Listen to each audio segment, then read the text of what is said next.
in part to what I see as maybe the most distressing thing that happens when we do the aggregate men versus women, and that is that we forget that or what that can do is generate a sense of false solidarity that all women are all necessarily in the same circumstance of unfairness. So even if there's a general sense of unfairness, if in fact my HR manager or my direct supervisor or the woman whose kitchen I clean is a woman, she nonetheless might be engaging with me in a way that is unfair as her employee. Right. I think the historical context is really important because we constantly throw around the 77 cents to a dollar conversation, but we do also know that there is a very real racial divide also within this, right? So if white women, for the most part, are making 77 cents on the dollar, we know that Black and Latina women are making much less than that. In fact, let me show those numbers so that we have, because 77 is the number we've been hearing, but when we look at the race gap, the wage gap from African-American women, if we compare it to white men's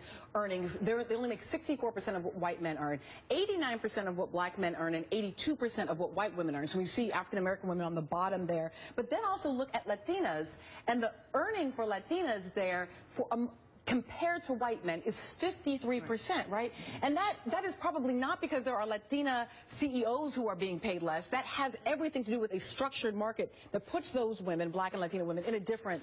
But it's also a historicized structured market, right? When we think about FDR, I mean, the way he was able to get the New Deal passed is to really just sell black women down the river, literally, right? And so he excludes domestic workers. So now we have a historical conversation about wealth, right? Wealth, race, and gender that goes across time. And so we see people sort of stuck in sectors. I mean, not just early childhood education and social work, but we also see the replication of poverty and sort of the replication of low-wage jobs. So I think we also have to make sure we historicize some of these inequities because they're not going to erase overnight. I mean, I do somewhat agree with the Republicans, but there is something to be said about symbolic legislation every now and again, right? I mean, we saw this with apartheid legislation in the 80s, and, it seemed ridiculous, but over time, and sort of move progress a little bit more. So this is an interesting